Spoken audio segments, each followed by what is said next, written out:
Welcome to People, Places, Planet Pod, the official podcast of the Environmental Law Institute, a nonprofit, nonpartisan organization working to ensure a healthy environment, prosperous economies, and vibrant communities founded on the rule of law. Welcome to this week's episode of the People, Places, Planet podcast. I'm your host, Sarah Backer. In this episode, we will dive into the importance of sustainable water use and water use efficiency. According to the EPA, the U.S. population has doubled over the past 50 years, while our thirst for water has tripled. With at least 40 states anticipating water shortages by 2024, the need to conserve water is critical. As climate change continues to exacerbate water stress, finding ways to better stretch our water supplies will constitute a key adaptation strategy. Water use efficiency, from showerheads to irrigation, is a significant part of meeting that challenge. Today, I am joined by Mary Ann Dickinson, the co-chair of the American Planning Association's Water and Planning Network, and Adam Schempp, senior attorney at ELI, to learn more about water use efficiency efforts and policy in the U.S. Mary Ann, Adam, thank you so much for joining me today. Thank you for having me. Yes, thank you. So I'd like to start off by asking, why is water efficiency important? So the reason water efficiency is important is that it is actually a supply option, a water supply option for local communities. Building new supplies to accommodate growing populations can be very costly.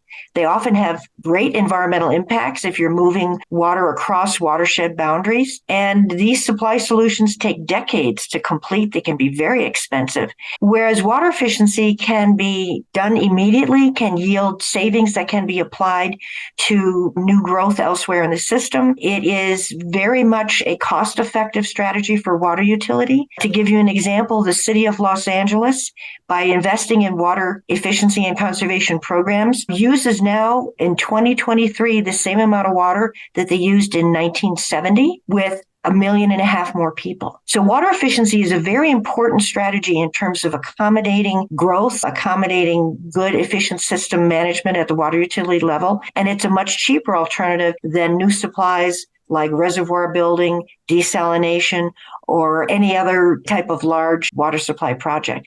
And that's really how water efficiency first began to be very well subscribed to and funded by utilities that were in supply short situations. Thank you, Mary Ann, for that very important context. So I'm curious, how did you both get into this field of water efficiency? So I guess I'll start off. My background is in environmental planning and government relations, and I was the manager of government affairs for the Regional Water Authority in South Central Connecticut in New Haven. And one day the general manager came down and said to me, we're going to give you a new assignment, something you've not been doing before. We need somebody to do it because they just passed a state law. I said, what is it? And he said, water conservation. I said, I don't know anything about water conservation. And he said, well, nobody else here does either. And nobody frankly wants it. So we're going to give it to you because it's a government thing. And that's how I ended up starting in water conservation. It went from a little conversation like that with the general manager to my running the Connecticut statewide program with 63 utilities in it, which suddenly became a surprisingly big success that the utilities never expected. They actually would have preferred to sue the state of Connecticut for an unfunded state mandate. But it worked out really well and was very popular with the customers, and suddenly began to think, this is a very interesting subject that's not well understood and not well resourced. Great. Thanks so much, Mary Ann. What about you, Adam? Well, so I was an intern on Capitol Hill when I was in college. I was working for my representative from Georgia and was assigned to a project doing background research for a potential bill on water quantity issues. That really sparked my interest in water policy generally. And I got very quickly into both the quantity and the quality issues and came to learn very early on just how important water use efficiency is in terms of any solutions to either of those problems. And that it is a very significant puzzle piece and something that, as Mary Ann just mentioned, doesn't get the credit it deserves. Mary Ann, you mentioned two key concepts: water conservation and water efficiency. Can you help us parse out the difference between the two? Yes, that's actually a question many people have. What's the difference between it, or are they the same thing? And water conservation has been a term that's generally applied to people's behavior, whereas water efficiency is applied to the fixtures that people are using. So, to give you an example, you can put in a high efficiency shower head in your bathroom, and that's a water efficiency measure. But the amount of time you spend under that efficient shower head is the behavioral part of the water conservation program. Conservation is both behavior and the fixture replacement. Efficiency is conducting the same activity with a more efficient fixture or device that helps you use less water for that same activity. In addition to showerhead fixtures, how else might water efficiency come up in people's everyday lives? So typically, people encounter water efficiency devices in their plumbing systems, their toilets, their shower heads, their faucets. If they go to a sports event, the men will find water efficient urinals. Those began to be the first products that were incentivized as water efficient products through labeling and through legislative standards. And that's typically what people think of when they think of water efficiency and water conservation. But they forget about the landscape irrigation system in their backyard, and how much water that actually consumes is something most people don't understand. Typically, they'll say, I conserve, I turn off the water when I brush my teeth. But that's, a couple of gallons maybe in a day, whereas there's hundreds of gallons going out every time their sprinkler turns on, and that's treated drinking water going out on the lawn. We use water in a wide variety of ways, all of which can be managed better and more efficiently. And the consumers need to be educated as to what they can do to make sure their behavior is more efficient. And it really starts with all the products that use water in their homes and in their businesses. So does that mean that for urban residents who do not have lawns, that they're less implicated in the problem? Says the person who grew up in New York City. I might have ulterior motives for asking this question, yes. You might not have a lawn or outdoor landscaping to irrigate, which often is a very big piece of a residential water bill, but you are using a lot of water.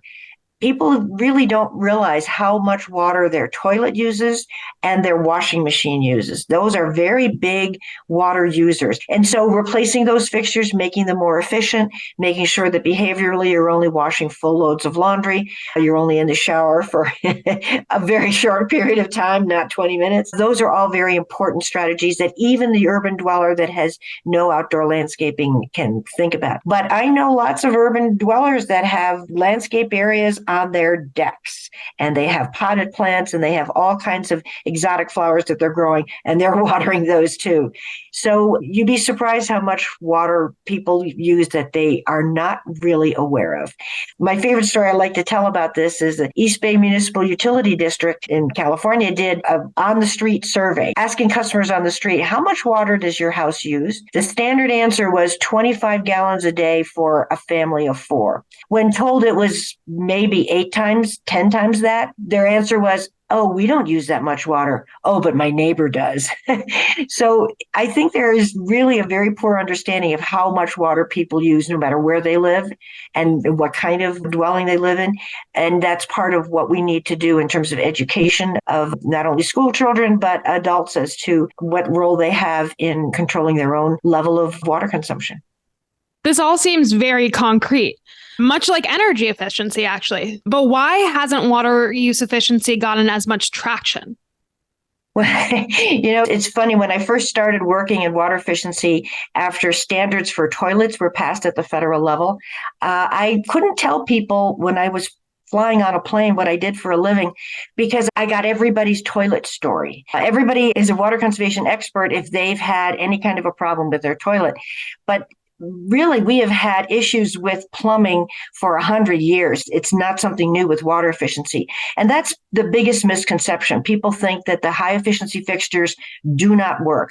And actually, the reverse is true. They have been re-engineered, and the manufacturing process has made those devices a lot more efficient. They perform better than they did in the past. And that's the biggest misconception I find out there.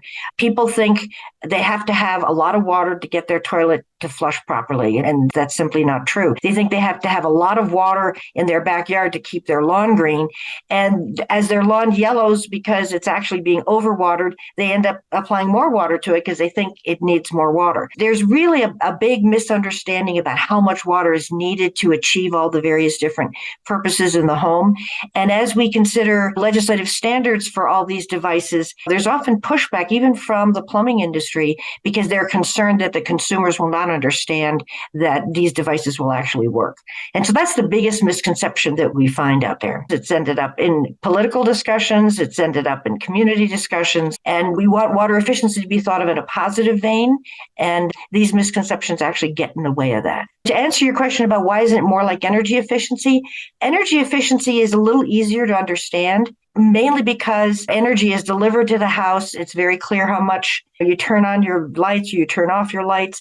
There isn't the kind of concept of leakage like there is with water. You can have a leak in your toilet or a leak in your plumbing system, and that charges you money on your water bill. Whereas in energy, you don't quite have that leakage. If people don't shut off their computers or shut off the TV or shut off lights, then they can clearly see energy is on and energy is off. But we had so much activity that happened early on during President Carter's administration with the creation of the Department of Energy and the energy crisis that we all went through in 1975, that energy got a real foothold nationally and was treated as an area of national security concern. Whereas water, because it's regulated by states and not the federal government in the same way, and not incentivized by the federal government in the same way, water efficiency has never achieved that same level of parity as energy efficiency, even though they're very, very similar in the goals, the cost-effective savings they achieve, and the reductions that save carbon in the long run. I completely agree with Mary Ann. I would say that I feel like the water efficiency side of the coin has been learning a lot and being able to use a fair amount from the energy efficiency advancements, but I still think in many ways it trails. And in terms of individuals being familiar with their water usage and having it be a more real-time understanding of what their water usage is and where some of the problems may be. I, for one, in New York, I get a water bill twice a year. And those water bills are not in any way broken down by usage at different times in the month, let alone different times of day. The fact that you get a water bill twice a year horrifies me, actually, because if there was something wrong that you might be billed for, you wouldn't hear about it for months, and the bill would be a lot higher. If there's a leak that just is growing as time goes on, you don't get the bill to even see where it is. So we're trying to make changes in the requirements for multifamily buildings and making sure individual units are metered and billed separately. Because if they're not sub-metered and billed separately, the customer has absolutely no idea what their water usage is and how much it's actually going to cost in the long run. So these are big issues that we need to resolve. They've been largely resolved in energy. You don't get to use any energy or sign up for an account without a meter. And that needs to be true everywhere in water, even for multifamily units. Mary Ann, you mentioned federal action on energy efficiency. Can you speak to what has been done for water efficiency at the federal level? So sadly, I don't think there's been enough done on the federal level in water efficiency. There have been times in the past where I've been lucky enough to testify before Congress to tell them what I think they ought to do about it. Not that they've listened to me particularly, but in 1992, they did pass a very big piece of landmark legislation on water efficiency, which was, ironically, the Energy Policy Act of 1992. And that law had plumbing standards for toilets, shower heads, urinals, and faucets that went into effect in 1994. And those standards have saved a huge amount of water nationally. It has been calculated by the Alliance for Water Efficiency how much was saved by just that toilet standard alone between 1994 and 2014. And in those 20 years, 18.2 trillion gallons of water was saved by moving to a toilet standard that was from 3.5 to 5 gallons a flush down to 1.6 gallons per flush, which is the equivalent of 6 liters in Europe. And so while 18.2 trillion gallons sounds like a lot, one way to think about it is it's the same amount of water that the city of New York, the city of Chicago, and the city of Los Angeles together use in 20 years. That's the same amount of water that they use in that 20-year period. So it's a huge amount of savings that have occurred, and they would not have occurred had that federal law not been passed. And so we've made some progress since then. We've now got a labeling program that labels plumbing fixtures to be even more efficient, but we don't really have a lot else other than those standards and that labeling program to go on. There's no connection between the amount of energy that's saved with water efficiency. There's a huge amount of energy and carbon that's saved when utility is not pumping and treating that water that's then wasted. So those kinds of savings and carbon credits need to be recognized for the water utility world, and that's probably going to require some sort of legislation on either the federal or state level. Adam, you've been doing a lot of work analyzing state laws with respect to water efficiency. And that's really important work, because as states take a look at how they fare alongside other states, they begin to get incentivized to maybe create more state laws of their own. Before we get to some of the accomplishments that have been made at the state level, could you say a word about WaterSense? WaterSense, for those who don't know, is basically the cousin of Energy Star, which many of you are probably familiar with in terms of purchasing a television or another appliance. But it is an EPA program that incentivizes or basically creates criteria for the water fixtures that we've been talking about. So the WaterSense program, although it's a voluntary program, the label has been extraordinarily successful. Hundreds of devices have been labeled, and the market has largely moved to supplying WaterSense programs everywhere, from big box stores to plumbing houses that sell products to contractors. When customers are going to buy plumbing equipment or irrigation equipment, if they look for the WaterSense label, they will find a product that uses 20% less water than what the federal standard mandates, and has also been performance tested to ensure that it works well. And that's a very important criterion for me. That performance standard really assures the customer that even though it's not using much water, it actually is performing just as well or even better than the fixture that they're replacing it with. As you mentioned, and I think that's important with regard to WaterSense, because that does lead into what some of the states have done. They basically run with the WaterSense standard for purposes of requiring a more efficient threshold for these fixtures, be they toilets, shower heads, urinals, than what is in the Energy Policy Act of 1992. So some states have set requirements, and this is usually in the form of sales at point of sale, that these fixtures that people are purchasing or that are being sold have to have WaterSense labels, or that they basically set that standard for purposes of state law at the WaterSense level. The other way of kind of approaching this has been a number of states have also more or less followed California's lead in what are commonly referred to as the California standards. States have just been drawing out those standards that California has used for these more efficient fixtures. Following the fixtures approach, we've seen instances where states have required it through their plumbing codes or through their building codes, where they have required for purposes of construction that these certain fixtures be used. In most states, local governments historically have been the ones responsible for adopting building and plumbing codes, but since very few of them have actually incorporated these more efficient fixture requirements in there, it's really important what those state requirements are. Other things that have arisen, and as Mary Ann alluded to, ELI in its very traditional fashion has been analyzing state laws for quite a few years now. It started with this project with the Alliance for Water Efficiency back in 2010 that has since had 3 iterations of what we refer to it as the State Policy Scorecard of Water Efficiency and Sustainability. And so this has been something that ELI has been doing in collaboration with the Alliance for Water Efficiency for the last basically 15, 16 years. And this report card looks at various criteria, various elements of state law, and identifies successes in terms of water efficiency.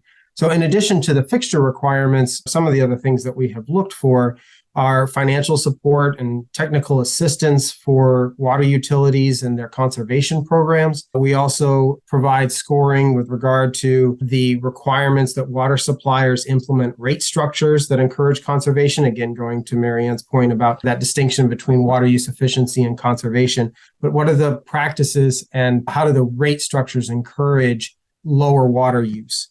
And then one of the other big things, and Mary Ann also touched on this one briefly, but leakage. What sort of requirements are there in state laws with regard to the limits that are placed on water loss in utility distribution systems? In addition to leakage, that could be storage overflows, customer meter inaccuracies, billing system data errors, unauthorized consumption across the board. But basically the difference between how much water is treated and how much water is actually used at the tap by the consumers. Again, this information, if anybody's interested, is available. You can just look up Alliance for Water Efficiency and the State Water Scorecard, and you'll see the 2012, 2015, and 2022 versions of that document. But it gets into a lot more detail of how we scored, what we were looking for. And one of the major objectives of this piece of work is really trying to help states learn from one another so they can see some of the real successes and more of the replication that we've been seeing, for example, with regard to this California standard and states kind of borrowing from each other to become more efficient. Mary Ann, I feel like you'd be a great person to cover some of the local issues and some of the successes that have been covered there, including some of the work that we've done in the past together on that. Right. At the same time that Adam was working on the state scorecard, the first time I was sitting on my local utility water board. And our water board, because of the serious drought that we were experiencing, had to issue a development moratorium because we simply didn't have the water to supply new connections. We barely had the water to supply existing connections. And that was a volcano erupting in the community. We had a lot of developers who came to the meetings and said, you can't say no to development if you will put me completely out of business. I have a family to feed. And where are all these people who want houses going to go? Just recently, Gavin Newsom, governor of the state of California, promised to build 3.5 million homes in the state of California, a state that has been stricken with drought over the years and where water supply is limited for existing customers, much less new ones. One of the issues that we started looking at was the issue of water neutral development. And in my current role as co-chair of the Water and Planning Network for the American Planning Association, we just did a webinar on showcasing examples of where communities have done new development that was water neutral to the water utility system because they offset their water use. They reduce their new demand by being much more efficient with the development plans, but they also offset the remaining new demand, the new supply that they would need by offsetting and doing conservation programs elsewhere off-site from their development within the community. And so the whole topic of water neutral development, which usually is enabled by a local ordinance at the local level, is now getting a lot of discussion, not just here in the United States. I was at a conference where I heard a presentation from the United Kingdom where they're requiring now that any new housing in Cambridge has to offset its water use. So this whole issue of water neutral development and programs to promote water neutral development is a new area that's coming to the fore. You're going to see a lot of discussion at the local level, how that ought to be regulated.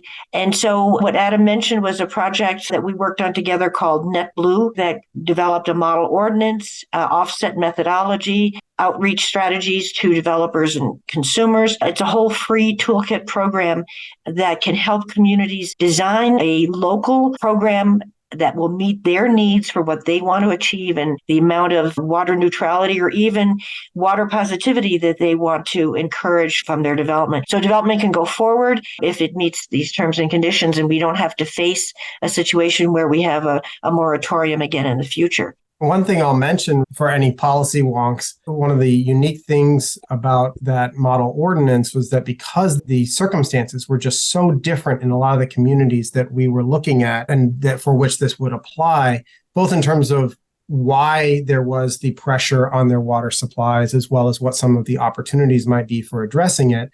This ordinance is not a one size fits all, just print it out, change a few lines and you're good to go. It really is a fill in the blank, almost like Mad Libs for policy way of trying to go about developing it. But it provides all the key things to think about with regard to putting something like this together. And really is meant as more of an interactive tool for those various entities, those in government, to devise what would be appropriate for their particular situation. So it's a really neat, different kind of approach to this, but one that was really necessary in order to try to build something that would work for this purpose in such diverse situations that people find themselves in with regard to their water supplies. That's really an important point that Adam is making. Every community is going to be different as to what it needs to achieve. And in terms of what the states are doing in giving them guidance is next to nothing.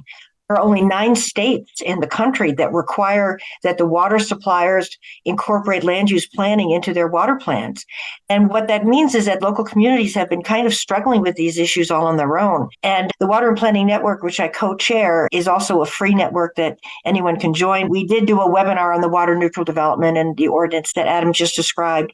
And so if you're interested in being part of the Water and Planning Network, which is moving toward trying to get these silos of water planners and land use planners to actually crumble and have everybody talk to each other, all you have to do is just email water@planning.org and we'll make you part of the network. It's free. And we'll send you the webinar recording of this water neutral development project that we worked on together.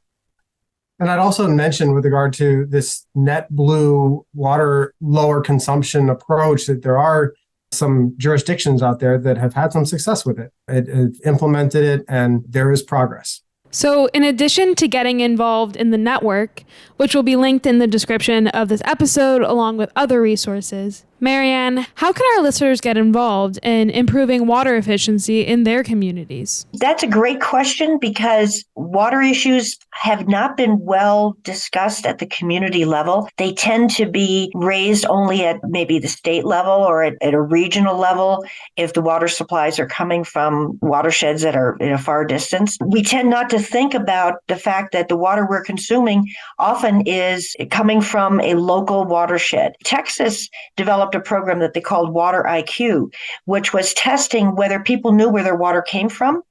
And most people didn't realize. They just said, well, it comes from the tap. And when they realized it was coming from a local community reservoir or a local lake that they have always gone to for recreational purposes, and they realized that the alternating, fluctuating levels of that water body are due to the overconsumption that's happening from the community, that connection then makes water efficiency a little bit more alive. This story I like to tell is I have a granddaughter. She's at that age that she plays with Barbie dolls, and she plays with them in the shower. And I said to my daughter-in-law, she's been in the shower for 20 minutes. And my daughter-in-law said, yeah, she plays with her Barbies in the shower. So one day, as a way of sort of educating my granddaughter, I took her to my local lake that I live at. And she said, Nana, the water level is down really low at the beach where we usually go in the water. Why is that? And I said, because people are taking too long showers like you. And suddenly the message clicked in her head. And my daughter-in-law told me later, she said, what did you tell her? Now she doesn't want to take a shower at all. I think the linkage between what the local resources are in the community, the water resources, and how consumption is altering them going forward over time. It all ties into the climate change message. It ties into what we all need to do to use water less wastefully to help with that. And I think those conversations at the community level would be really important, and we need to encourage that they happen. For individuals where their local water resources are plentiful and their watershed is healthy, why should they care about water efficiency? So where water is plentiful and where water resources aren't constrained, you would think water efficiency doesn't need to be an issue. But fundamentally, a customer is still paying for the water they consume, and they'll pay more because they're charged volumetrically in their rate for how much water they use. They'll save money in their bill if they're more efficient. They may have a lot of water now, but maybe that isn't going to be the case in the future. That may change. But good habits that are developed can also save them money on their water bill, and that can be a very important incentive. And to take that one step further, there also are externalities for water. Mary Ann touched on already the energy consumption that's involved in treating water, both in terms of water before it arrives at people's houses, as well as the wastewater from going down the drain. We talked a little bit about water quality impacts, some of the nutrients running off your yard from the fertilizer making its way down, and some of the algal blooms that you see can be caused by that runoff. Your bill is certainly a big way to kind of understand and appreciate some of those impacts, but understanding some of the other consequences that come with greater water usage, even if you're not necessarily in a water-strapped area. Following up on the point that Adam made about water and energy, there was some interesting work that was done in the state of California to quantify how much energy was embedded in water supply, treatment, distribution, wastewater treatment, and then discharge. And it really ended up being a whole lot more energy than anyone anticipated, between 2,000 and 20,000 kilowatt hours for every million gallons of water produced. Huge amount of energy that's embedded in that water supply and wastewater treatment. And so as we look at saving energy, sometimes a very cost-effective way to save that energy is to save water. And that, again, was another study done in California that showed that during the drought year of 2015 to 2016, more energy was saved by the water utilities doing drought conservation than by the energy utilities with energy efficiency programs that were basically reimbursed for about $1 billion a year. And the irony of it was water conservation energy savings was only 10 cents a kilowatt hour versus the energy efficiency programs, which were 3 times that. So why aren't we actually incentivizing water utilities for the energy saved and the carbon that they are reducing? They don't get any credit for it. There's no legal tie-in for them. It's only the energy utilities that can claim that carbon reduction. As a nation and as individual states start setting carbon reduction targets, this is an opportunity from a climate change perspective to have water utilities be a real partner in this if they can legally be allowed to get carbon credits for the energy savings from these water efficiency programs.